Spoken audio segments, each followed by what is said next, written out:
Good morning. What's up, everybody? Happy Wednesday, party people in the house. Feliz miércoles for me, Latinos, hermanos, and hermanas. It is only a couple of days before Texas travels to play against the University of Florida in the swamp. And today's one of those fun days. It's power ranking day. You guys get to see it here first. Last week, I came on my power rankings on a Tuesday. And then Oklahoma had announced their injury, and I realized, okay, I'm just going to stick to what I normally do. So I got power rankings today. We got AP polls. We got coaches poll. We had Sarkisian speaking earlier this week. So a lot of little things to get into. So do me a favor. Hit the like button. Subscribe to the channel. We're at $1.50. So let's keep that thing going until you can't get to 1 million until you get to 150, right? So let's keep that thing going. And Rodolfo, my man, good to see you in the chat. Only a couple of days until your birthday. Hopefully Texas Longhorns deliver a dub on your birthday in the swamp. All right, now. Good morning to everybody. That's what's up. And by the way, Listos Verde, because today is also an Austin FC game. So that's one of the reasons why I'm decked out in that gear. All right, so this is an interesting week, right? Where we're getting closer to getting to the college football playoff polls and everything. So we still got to deal with the AP poll. We still got to deal with the coaches poll and that. But at some point, we'll move past that. But for right now, we're still here. So let me tell y'all where your Texas Longhorns ranked within these respective polls. Y'all ready? All right, let's do it. In the AP poll, let me go ahead and retweet this right now so people know we're live. And again, thanks for everybody who's in the chat as well. AP poll, not a ton of things going on. Texas still remains at that 9th spot with Ohio State at number 1, Oregon at number 2. You got Miami and Ole Miss after their big win, which we'll talk about when we get to my rankings. Their big win over LSU puts them at that number 4 spot. Followed by Oklahoma, still staying there at 5. That's an interesting one. You'll see when I come out with my rankings, I had to treat the Oklahoma announcement of an injury as they announced a major injury that for a guy who may be out for a couple of weeks. A&M is there, obviously, and well-deserved, and we'll talk a little bit about them. You know, again, what the biggest difference between Texas and a lot of these programs is that, a lot of these programs have the wins. Texas just doesn't have them yet. Texas will have the opportunity, obviously, to get to the wins when we start getting into the more difficult portion of the schedule.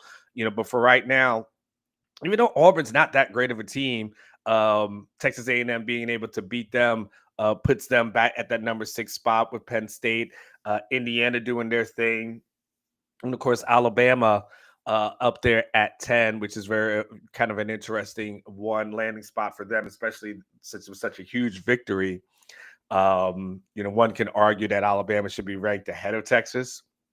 And again, when we get into my power rankings, you're going to see that. But then you got some of the other teams that are in here. You've got Tech and Georgia that's in there. You've got Tennessee at 15, Vandy at 16. Which we know we can't sleep on that Vanderbilt team. Missouri, which I have to start paying attention to a little bit until they tell me I don't need to. But Missouri is in there as well. Georgia Tech. You can see the rest of everyone as they fill that out. So that ended up being your AP poll, right? Then we got into the coaches poll, and what a good picture, by the way.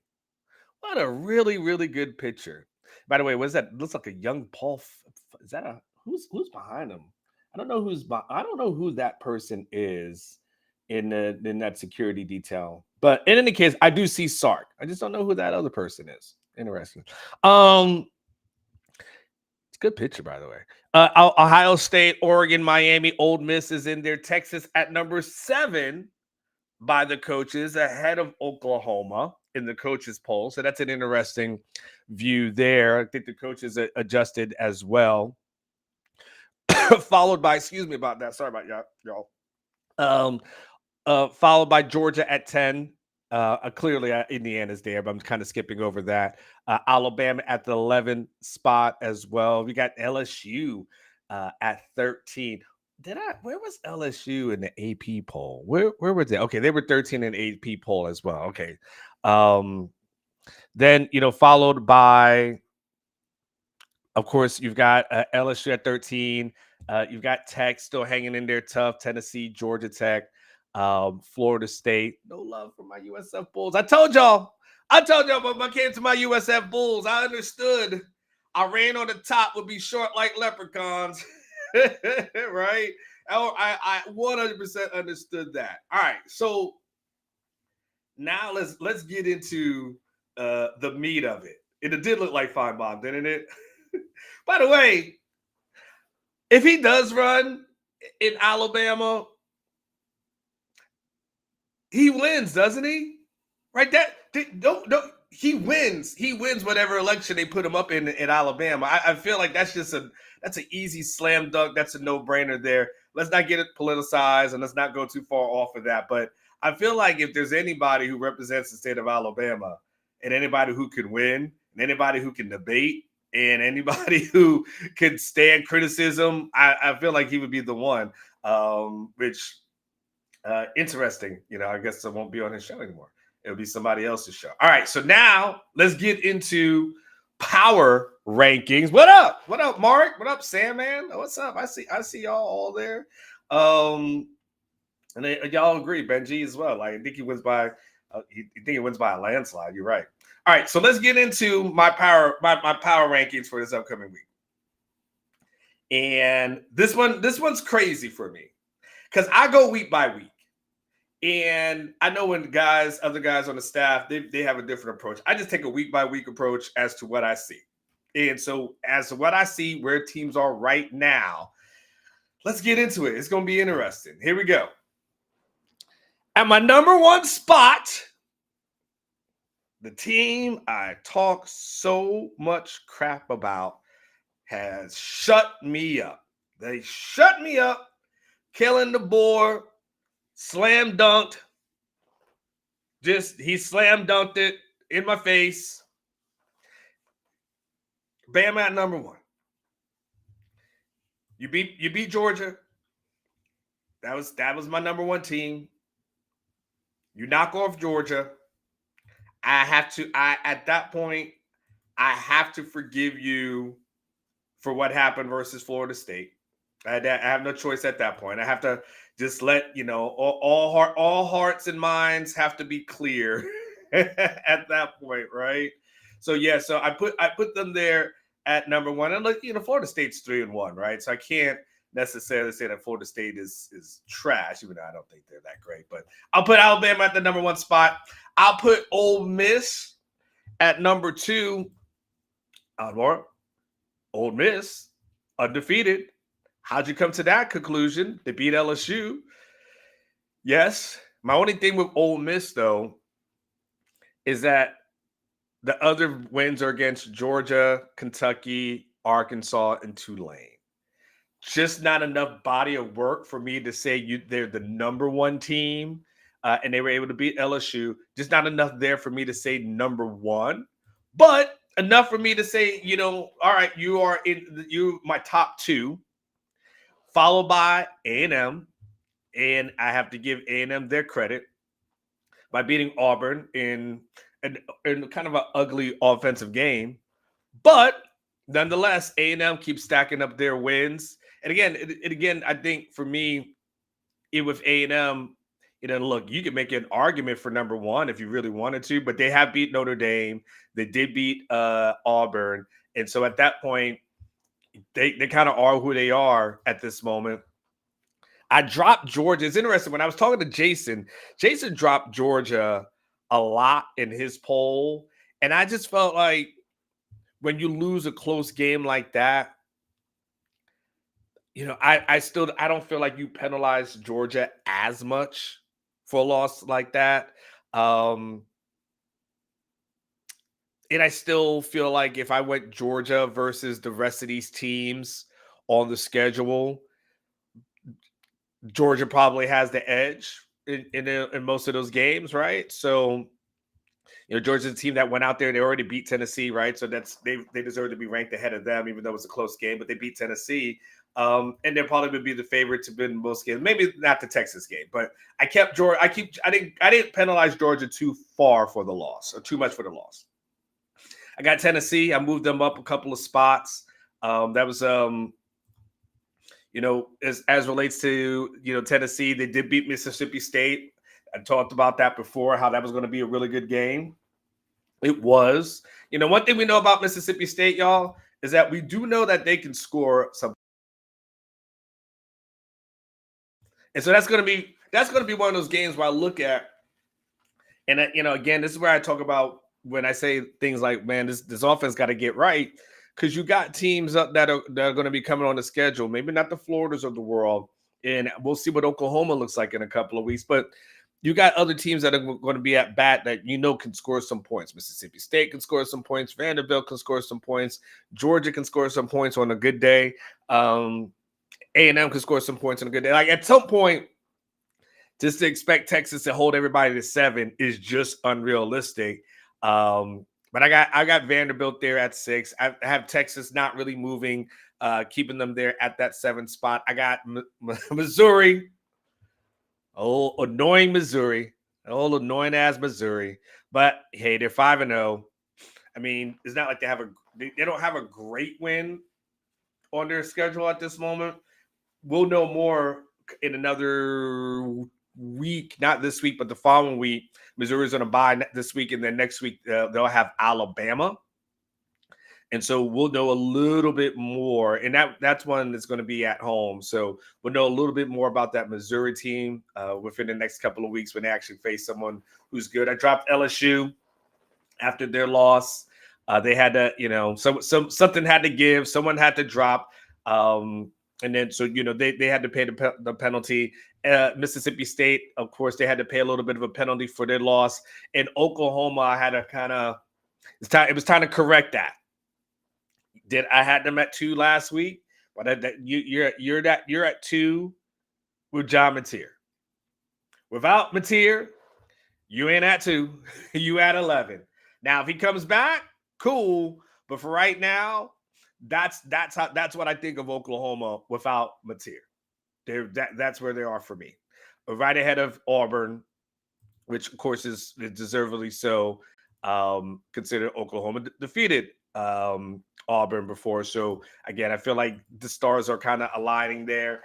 South Carolina, so disappointed with them. So disappointed with the fighting beat.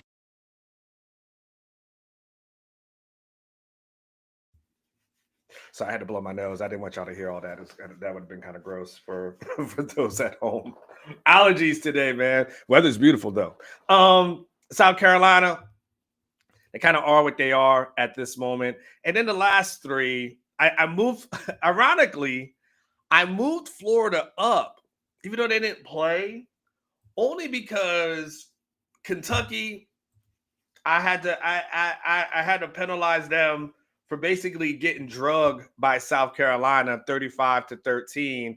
And then Arkansas, when you lose to the point where they fire your coach right after that, then you have to be the worst. And they got smoked by Notre Dame 56-13, right? So that ended up being where that is for me. So I feel like it's fair. And for me, the Texas part of the equation, it's more so now that they start getting teams, you got to get some quality wins. You got to get some SEC wins here and start to stack those.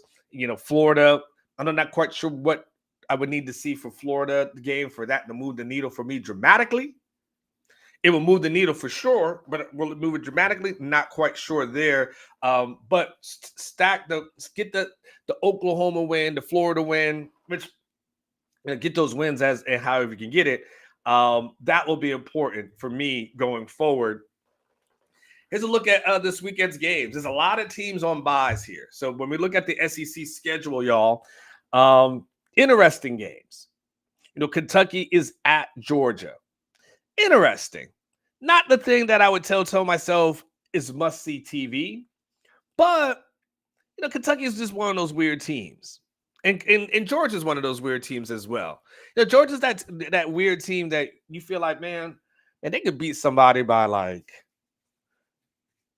20 points, or they could be, lose by 2. Like, you just never know with Georgia. So I don't know. I don't know what the line is on that game, but I'm definitely gonna keep an eye on it. You got Vanderbilt versus Alabama. This is the get back game, y'all. Get back. Payback. I knew them from way back. Yes. you got Vanderbilt versus Alabama, 2 ranked teams. I mean, and Alabama has to get their revenge for what happened last year, y'all. They got to get some get back, some payback here. So I'm excited to watch that. Now we'll be obviously look, Rodolfo. I don't know what Rodolfo's going to be doing. This is Rodolfo's birthday, so I don't know if Rodolfo, if he's a drinker, if he's a smoker. I don't know. Rodolfo maybe just, maybe do none of that. And he just might be a guy who just likes to barbecue briskets or something like that. Then again, he's kind of young. He's too young for doing all that.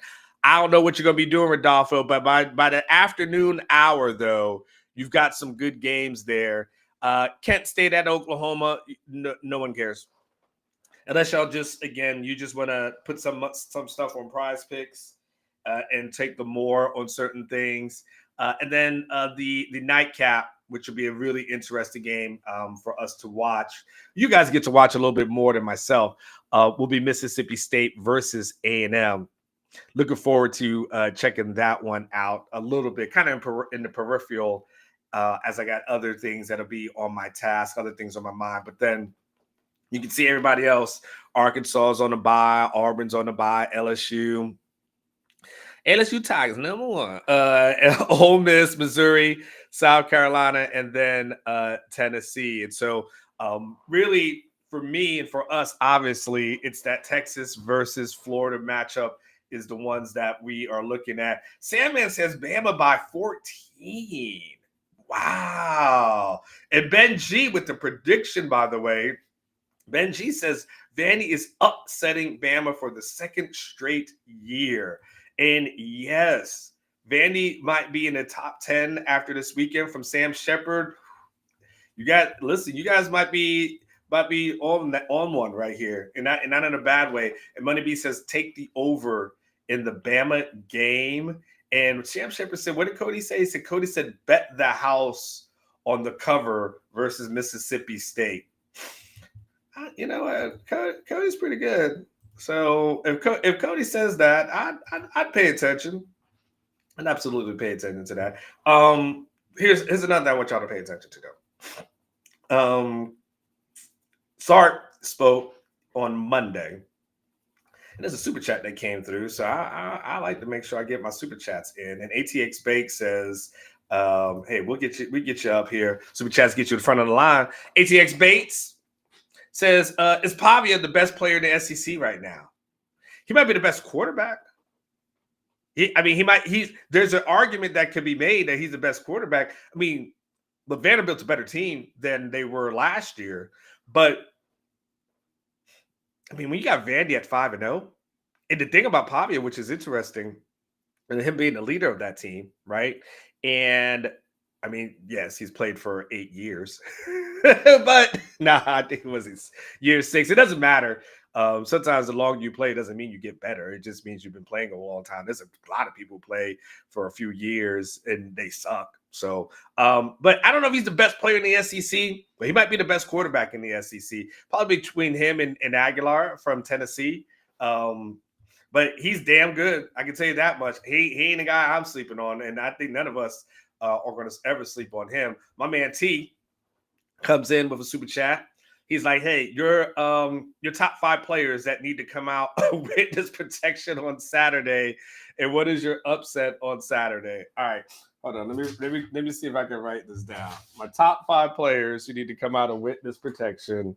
All right, let me ask you this: do we consider is Wingo still a guy who's on witness protection? Is he a guy that we consider? I'm trying to get some paper to write this stuff down on. Quite honest with you, yeah, I can write this. I'll write it on here. All right, so let me make sure I do this. Top 5 players who need to come out of witness protection.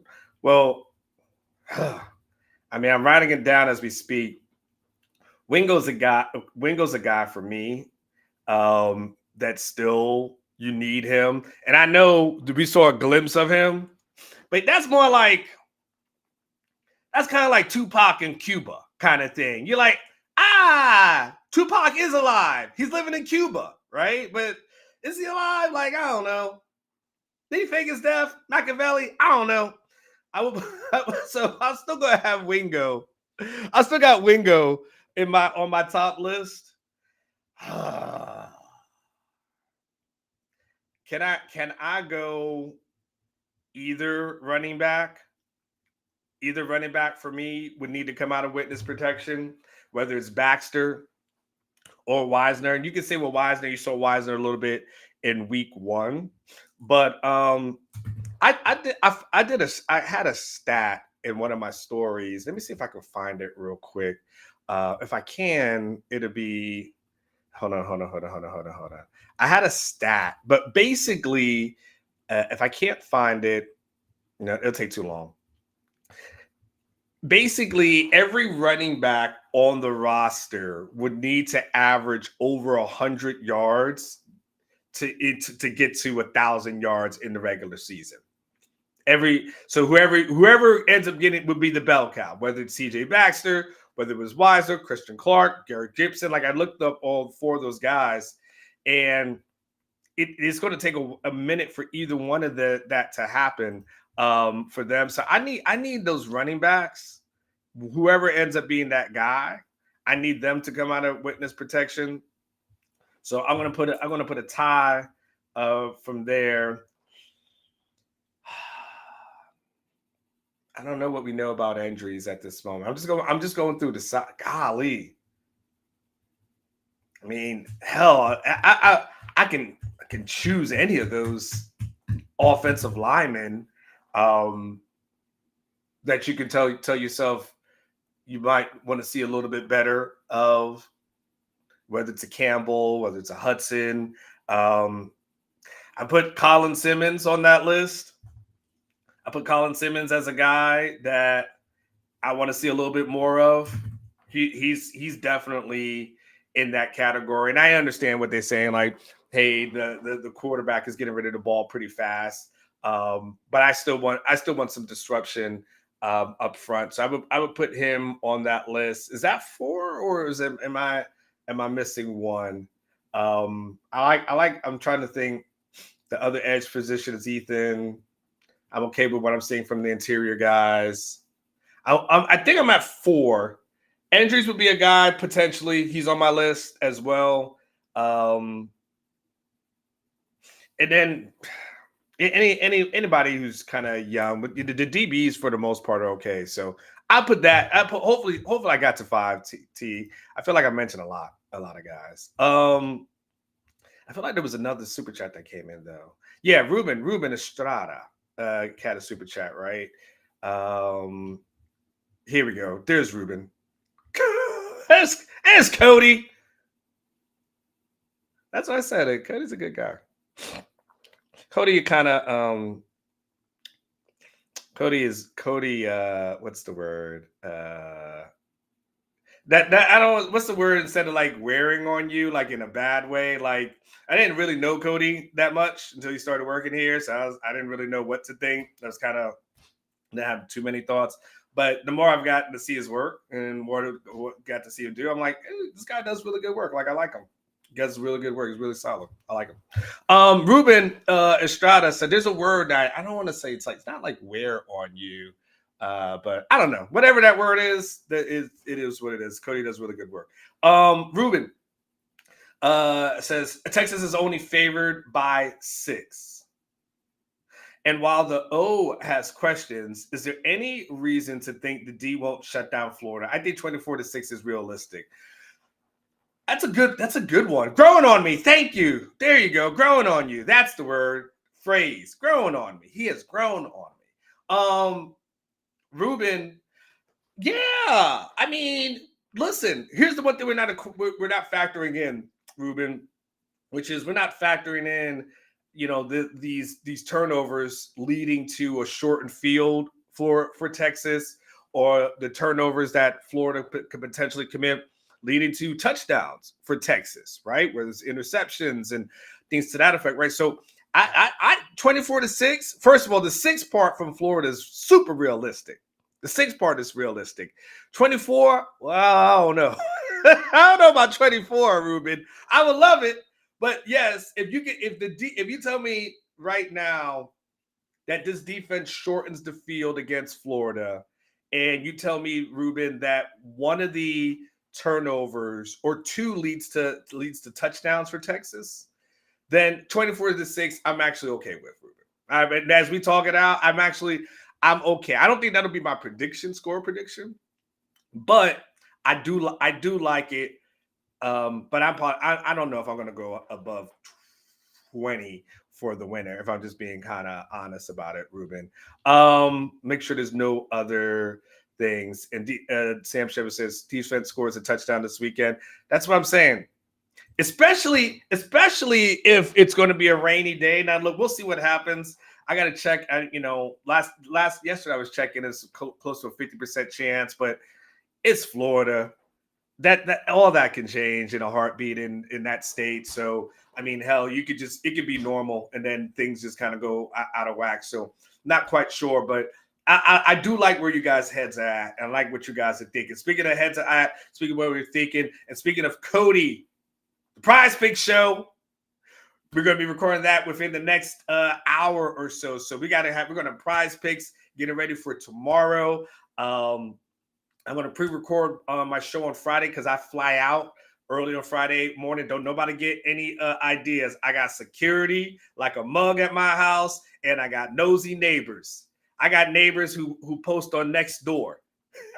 That's how nosy. That's how you know you got nosy neighbors, when they post on Nextdoor. I don't know if you've ever been on it. I've thought about it. It's like just a website full of Karens who just complain about everything. But it is my humor. And yes, Sam, have I been to the swamp? Yes, I did go to the swamp. Hey, the cool thing about the swamp, and I did verify this today, their press box is actually an open air press box, meaning it's outdoors. So you're basically, you just got it like your table, but or your desk or whatever that you're on, but it's and you have like an awning over you, like so. But it's just you literally get to be outside in all the elements, so you actually get to hear everything that's going on. It's really, really cool. Because like using the press box, you got the windows, you're kind of isolated, but like this puts you right there. So I'm actually looking forward to it. Now, it's not fun when it's hot as hell or when it's really cold, because it does get cold in Gainesville. But for this weekend, it's going to be fantastic. Tex Blonde, you're going to this trip? Okay, Tex Blonde, yeah, I don't know where you're flying into, Tampa or Orlando, but the swamp is a fun place. If y'all haven't been and this is your first time going, they're not gonna, for my experiences, they're not gonna be super disrespectful. Any fan base that drinks, you're always gonna have that element, right? But overall, it's a place that you're gonna go to. It gets loud in there. It'll be something, and they do a lot of their chants all throughout the game. They do this thing, and they'll do, they'll start all this.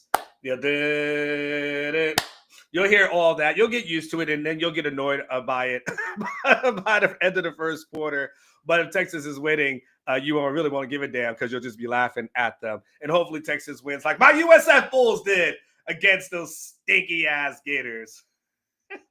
Oh, Stephanie. Stephanie, you're on Nextdoor. You might do it, Stephanie, for your business. But let's just be honest. Nextdoor is a bunch of Karens complaining. Like, let's just. I saw somebody the other day posted something on Nextdoor, and it was about someone's grass, and they literally went out to someone's grass that had measuring tape and was complaining about it. And so it is so many. It is. I'm telling you, if you bored, Nextdoor is fun. All right, then.